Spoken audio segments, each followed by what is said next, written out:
Devonian Forest, Part 1, Remembering is Normal.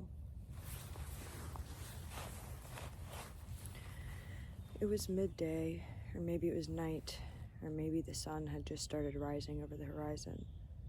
They kept it so bright in there all the time, it was hard to tell. The fluorescent lights burned my skin as if they were stars laughing at me through an artificial gaze. I don't remember how long I was in there. All I know is that the air was dry and my head hurt like heartbreak. They called my last name and opened the cell door to bring me to the interrogation room. Grimsby, they're ready for you now. Please stand with your back turned towards us and your hands behind you. Don't make any sudden movements. The handcuffs went on again. They were tight. They felt like an adornment. Click, click, click. I missed my bed, but also somehow didn't remember if I had a bed to begin with. I walked down a narrow hallway lined with absolutely nothing. The place was desolate and proud of its barrenness. We entered a room with a table and 3 metal chairs. I looked to my left, and a 2-way mirror separated me from someone important who was probably behind it. A camera separated me from my real body and the digital copy of me on a screen being projected somewhere. If only they could feel how dry my skin is, then they'd take pity on me, I thought. All they saw on that screen would be a degrading rendering of me, probably without even a wrinkle appearing on my face. It's nice to look more innocent in this way. It's nice to feel falsified in a sense that seems pure. I sat down on the cold metal chair and they began their questioning. They were a man and a woman who looked like a man. She had less hair than me and a degrading smile. Maybe she was supposed to be the bad cop that day. The smile was unsettling, as was her mustache that grew too long in some spots, much longer than peach fuzz. The man was balding, mostly, but holding onto his remaining hair like a prized pig. He was just waiting for slaughter like I was. He was scared too, but for different reasons. I don't remember what I did to end up there. All I knew was, here I am. They didn't believe that, though, since otherwise I seemed like a pretty well-put-together fellow. I had a law degree. They said I was respectable. I shouldn't let this ruin the rest of my life. I didn't know anything about any of that. I just remembered the ocean. I remembered the water and the waves, and I remembered the heat. What else do you remember? They asked. What do you remember before that? I wasn't sure. I tried to recall. Before the ocean? I wondered out loud. Yes, before the ocean. They kept probing this question, but there wasn't much coming to me. After a while, I said, yes, I remember being a lawyer now. I remember having a family. There I was, having dinner with them. On Sundays, we eat together. On weekdays, I go to work. Okay, yes, good start, they continued. Now what do you remember before that? Before having a family? Before having dinner with them? Before working on the weekdays? Yes, before all of that. I guessed at their meaning, and then I replied, well, I suppose I was a child, playing in my backyard. My brother was much stronger than me, and he would push me to the ground so that he could get inside first. I always tried to beat him in, but I never could make it in time. And before that, they asked again, before I was a child? There was silence for a long time, and the woman cop dropped her smile. She smiled again, and I began. Well, before that, before I was a child, I guess I was an infant, and my mother would hold me while my father would glare jealously as if I took something from him. And before that? I didn't understand. What do you mean before that? Before I was an infant, I wasn't born. Just answer the question, the male cop shouted. I started to think he was actually the bad cop after all. Just answer our questions and we might be able to let you go sooner than later. I was starting to sweat at this point. They noticed, but they didn't stop. Just think. Where were you before you were born? It's not that hard of a question. Just be honest with us. I didn't know. I really didn't know. I'd never been asked that before. Maybe this was a normal line of questioning for their work. I think it was the first time I'd been arrested. Maybe there was nothing strange happening at all. Maybe I was the strange one. I thought for a while longer. Their eyes dug into me in 4 places. The lady oscillated between my heart and my left eye, the man between my hands and my mind. I looked at them both at once. They didn't flinch. Just close your eyes. Maybe it'll be easier for you to remember that way, the woman urged. Suddenly seeming reasonable and full of maternal love, she got up and walked towards me. Here, just lean your head back into my hand. Close your eyes. What do you see? Where are you now? Before your birth. I did as I was told. I wanted to please her. Her hand was warm, and I felt comforted. I started to see it. At first, I didn't understand. I thought my eyes must have been wide open, but they were still closed tight. I saw the ocean again. The ocean. No, I thought, that's where I was yesterday. This must be a memory of this lifetime, not of the last. I really believed them. This was a normal line of questioning, that it must have been the beginning of an event which commonly took place. Remembering as normal, I kept going deeper into the space inside myself, or outside, rather. The woman soothed me into non-attachment. I was so unattached that I didn't even feel attached to the unattachment. What was this? What was happening now? Suddenly, I screamed. I don't know why I screamed, but I screamed, and I didn't want it anymore. I wanted to go back. I was okay with the consequences of legality. I was okay with not knowing. This couldn't be right. Things fell away. My eyes were human, and then they were not. My skin was there, but then it was just melting. Not just dry anymore, but gone completely. I had no more skin. I was only bones, tall, skinny bones in different shades of brown. Decomposition? Bones taller than buildings, bones sturdier than the wind which swayed them. I wanted to go back to my human body. I wanted to attach again, but then I was gone, and it seemed to be permanent. Here I was, a forest. Part 2, an entire species together. My body extends. It reaches for the sunlight. Creatures crawl upon me, whom I made whole with my own flesh. I provide for them. There's nothing that goes hungry. All is given freely. I'm aware of every inch of myself. I tumble over rocks who seem to be the dead cartilage of my own skeleton. Only the air escapes me.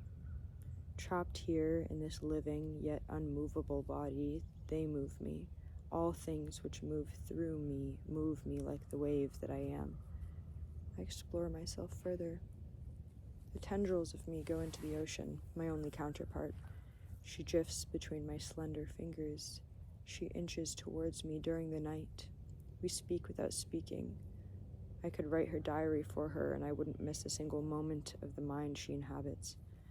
She sings like bombs dropping in midair. Her voice crashes into and sprays onto my drying body with salt. Inside of her are beings which are unnamed, as nothing has been named yet. Do they wish that they had names? Do they wish for us to call out to them? Or is that merely a human thought? To want to be addressed, to want to be named, to want to be called out for and remembered. I remember being a human. I remember it now. But wait, that hasn't happened yet. Where am I now? I asked her who we are, why this body and not another. She's just as confused as I am. When I ask her about the future, she knows not a word of it. She says, here we are. And I forget again. I ease into this new, old body, and she holds me as I lay on the floor of her, at the bottom where no light lives, and it's so cold, yet closer to the warmth of my internal heart, beating since my inception, and then since hers. I want to stay here now, with our shared heart. When you're in love with somebody, no matter how close your bodies are to one another, no matter how intertwined, no matter how encompassed you are by them, you always wish to be closer. You want to crawl inside of them, to be inseparably combined. But I yearn for this no longer, as this is already my reality. The sea and I, one body, an entire species together. You don't need to yearn for what you already are. I remember being separate in the future. I remember difference. I remember disease. I suddenly see the room again, the unremarkable cold metal room, the barren room that sucks life out of a body and leaves it in the before. I remember now. This is before I was born. This is who I was, but now who am I? Will they try and get this information from me? Take my past life right out of my chain-linked soul? I have to go back. Slam! The man-cop bangs his fist on the table. This is taking too long, he says to the woman. Practices like this are becoming unsustainable. Why did he do it? Why did he go so far? I don't know yet, she exclaims. Please have more patience. You can't rush a life. He's growing into the timeline. I can feel us getting there too. He's swooning like the sea. What does that mean? How do they know her, my sea?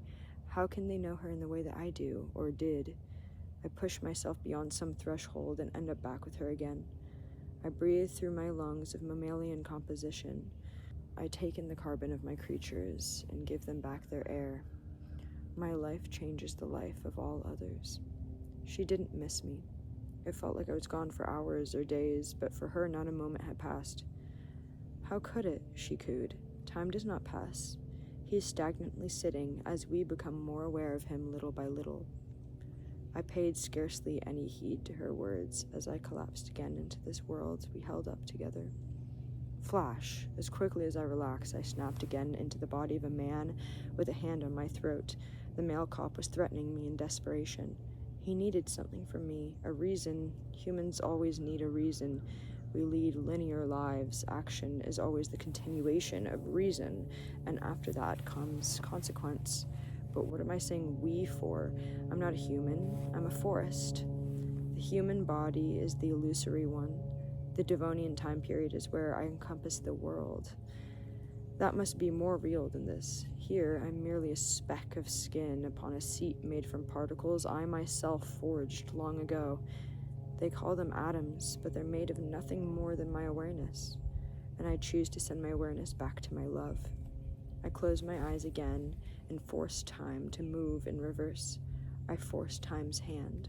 I tell him what to bow down to. He strikes me back. Part 3. Time Hunter. I was trapped somewhere in the middle of existence. No ground to stand on, no body to call my own. A floating essence in the time void. A wanderer, homeless in oblivion, trapped by a new hand. Time holds me steady and controlled. Inside his bloody, metallic scent, I felt a pulling, a nagging familiarity. Forward movement, nothing but forward. A death march of the material. Time itself tells me his name. He was the first one, so he called himself God. All things that ever have or ever will happen within him. He has no form, but he is red with anger and blue with mercy. He speaks in tongues and versions of language that have never existed. I hear him only with an aspect of me which remains invisible, hidden from any conscious awareness. He calls out to me. Somewhere behind me is the muscle of his breath as it arises. It sounds like angels, music, an invitation into the backrooms of life. Anything that time tells me has no context. As a non-linear concept, speaking to a linear being bears little weight, but I try to hear him regardless. I'm stuck outside of him for a while longer. I've tried to trick my way into a segment of time's body where I can't exist as who I am now. I've tried to be a kidney when I am so clearly a heart or perhaps a mind. I've tried to be a riddle when I have so clearly been solved by him time and time again. Evasion isn't going to work. Perhaps I can bargain, beg him to let me stay with my love, the ocean, a little while longer, to let me live there as that Devonian forest of the world. He warns me of the consequences of this type of travel. He says all moments exist at once in his body, which has always been real and always will be, all the organs and parts staying intact in perfectly ordered disorder. But one piece of the puzzle cannot become another, lest the entire game be corrupted. I don't care about the game. I want a solution. I tell him about the extent of my freedom. I can walk all over him while bending his dense bones until they snap. I can squeeze back through the cracks in between. I break free from his grasp and jump back into the womb of his life, directly where she sits, waiting for me again. Part 4, Eternal Return. By her side yet again in this momentless moment, I have no preoccupation.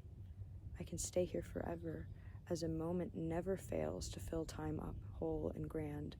Pieces of me diffuse into her as her shoreline dissolves my boundaries, and so will I dissolve the boundaries of time himself.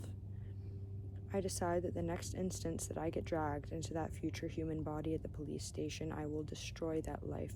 I will rip my own throat out with my fingernails and force. I won't let that body continue to take hold of me. Inside of that space, I can finally stop it for good. I kiss her salty essence once, twice, and then I depart as expected, opening my eyes in that room once again with those same people, taking deep account of my tear-stained face, the droplets of sweat on the forehead, the whitewashed skin which was held. The woman still stands next to me, caressing the back of my skull gently. This is a good way to go, while being held. I quickly reach for her gun in her waist-side belt pocket, and before either of them have time to react, I pull the trigger. I've died innumerable times before, and this one didn't scare me, all the same. I knew that there were so many things outside of that instant. Death has veins and scars just like I do. He yearns for completion, but can never receive it. He's left with nothing as I escape him yet again. I am aware once more of my earth body being pulled and swayed by the touch of the sea. Higher, now higher again, I attain my stature, into the air, while the dense atmosphere around me hugs me like a man. Blink, I'm back in the holding cell. They call my name. Grimsby, they're ready for you now. Please stand with your back turned towards us and your hands behind you. Don't make any sudden movements. Click, click, click. No, I'm back on the beach now somewhere, but in a new body this time, one that is small and fragile and drowns when given the chance. Death again, he's upset that I left him. No, wait. I flash between lives like a meteor crumbling in the atmosphere of Saturn. Ding, ding, ding. The lights blind me. They're screaming from children and young women with boyfriends being lifted into the air by a machine, not unlike the wheel of creation. Big top tents and colors surround us as if they were born here. An animal passes me by. Make way, move, a grown man shouts from the other side of his monster. Just as quickly as he speaks, his voice carries me away somewhere new. Slam. I'm a bug on a windshield. I'm still alive for a few moments more. I feel no heat. I feel no cold. I am some sort of winged creature making a run for it, but to no avail. The mechanical beast swats me in midair. He has no empathy for my position, nor patience for the world around him. He only moves forward, abiding by time's law. Bootlicker. Whoosh. I'm back to being a forest again. I'm back under the sun which feeds me. Bang, interspersed between moments. A shock rides through me like beating from my enemies. I see myself here and there and in between all places at once. I've died and been born in every lifetime. Crack, splat, bam, I'm an angel, I'm a worm, I'm a force of nature. I'm definitive, I bear no structure. My weight is incomprehensible. Time yells through his own counterpart, space, towards my non-existent ears. He reminds me that as long as he exists, so does everything that has ever existed within him. Just as the trees, which were slain for their wood long ago, are even taller now than they were in their adolescent states, as they had still been growing inside of him after all of these years. Since time travel exists, that means that the universe itself can never become truly dead, even once all life and light are extinguished, because the past, which is full of life, will always be alive and well. Eternal return. I whipped throughout lifetimes as quickly as speed collapses. I wanted nothing more than to stand still again with her, my wedded ocean, to stay behind her and beside her for all moments, to never move forward again. But if time has ever existed, that means he will exist forever, hunting me in this very moment, hunting me as the fawn I turned out to be, a whirlwind of weakness and severance. To be removed from time would be to be removed from life itself. As long as I'm the suckling child of my own mother's womb, the umbilical cord of time's captive embrace will hold me. Part 5. But then the winter comes. I'm back where I belong, but the forest of my body begins to corrupt. Time takes my leaves away as the air chills around me. The sea itself freezes over and grows silent. All things are taken by time. He gets to hoard it all, selfish and non-sentimental. He wounds us without remorse. My creatures leave me and grow still for the winter, which seems to be everlasting. Hidden away, all things which once brought me support now fall to the ground to be forgotten in holes, caves, cracks of myself. The more I age and despair, the more spaces open within me to be filled. Time shows me that these spaces can now hold warmth for my creatures, but I don't care. Time shows me that as much as the despair lives forever, so does my love for the sea, but I don't care. What do I care about these concepts, as what I am experiencing now is loss? My grief strikes me cold and barren. My heartbreak decimates me. For what is the breath of my life if I cannot know her in all moments, not just ones of the past? But then the spring comes, as has been shown by time and again. The spring comes and I forget all about the harshness of winter due to the life the spring brings with it. The children of us, her and I, the feeling of nature swelling around and throughout us, creating. We breathe together. But then the winter comes, again. Throughout the millions of years I spent as a forest, I could never keep hold of her. She slid out from behind the cushions of my mind. Every winter she would leave me, or maybe it was I who left her. No matter how many times, spring gave us a second chance. The winter thaws, yet it always remains. Eternity can't live like this. Every moment spent with her is another moment without her. The suffering passes, yet blooms on forever in the living past. When the summer hits, during the lull of hot days and swelling waves, I will ask her. I will tell her my secrets and bear the truth and ask her, how is she so faithful to time? How can she allow him to sweep us away moment by moment like gravel being ground into dust? How does she not miss me when she is gone and when I disappear into the future, the past, the winter? How can she be so subservient to the pain of loss? Part 6. The Cage of Your Home. Time passed, as it always does. Enough time, and the heat began to rise. We were at our peak of comforting indifference, so used to each other's presence yet again, so settled in momentum and habitual love. I asked her.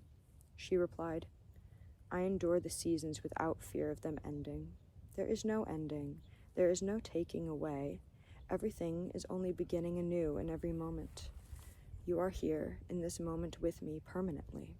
When my awareness blinks and finds itself elsewhere, there is no elsewhere, as I am there. There I am. Still. I blink again. There I am. There I am. There I am. There is nothing beyond this moment, because this is the moment. Now this is the moment, and now this is the moment. Throughout every lifetime, everywhere, there I am. And here too, and here too. The currency of time is endurance. Without it, there is no structure in and of itself. Do not endure within, and do not endure outside of. Just be here, and then be here, and then be here. Generate the wealth of surrender to the mighty hand of forgetfulness.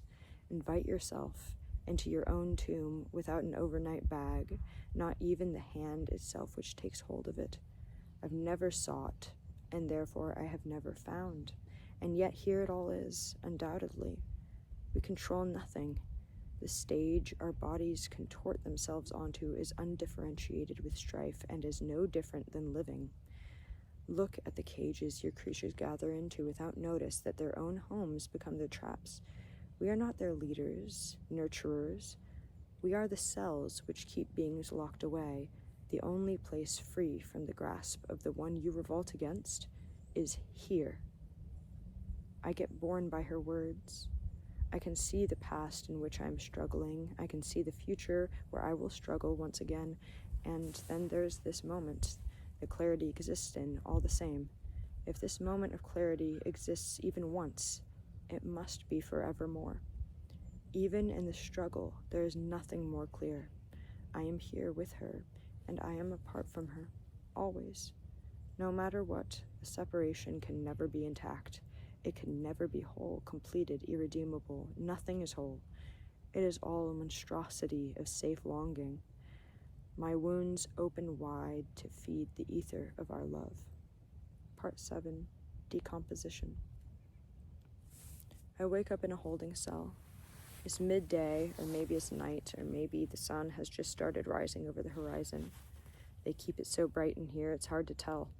The fluorescent lights burn my skin as if they are stars laughing at me through an artificial gaze. I don't remember how long I've been in here. All I know is the air is dry and my head hurts like heartbreak, and I don't care. I don't care how long I've been here, because all there is this very second, and then this one, and then the one which is happening now. Nothing else will be alive to me ever again. Somewhere in time, I'm still with her, and wherever that is, I am there. But here, I am now, and I am unmaimed. You're going away for a long time, you know that? What you did was despicable. What you did had no resolve. They stopped at my cell to say only that and nothing more. They're gone now. I am alone again. But what is this body to me? I have died a million deaths. Destruction laid upon my flesh, throat slit, nails dug into my skin. Decomposition has never scared me. Decomposition is a series of life taking itself apart. A cage is as little freedom as roaming the earth is. I am as free as I am caged. I am as much destroyed as I am loved. Part 8, The Trial. The trial begins. They say I set fire to the sea. They say I did it out of desperation, of passion, of grief. But she doesn't fret none. The sea understands violence and destruction. She understands that my pain is love in disguise. I don't remember her name anymore. I don't remember anything at all. But I know I am loved somewhere in time, and I know that I am alone.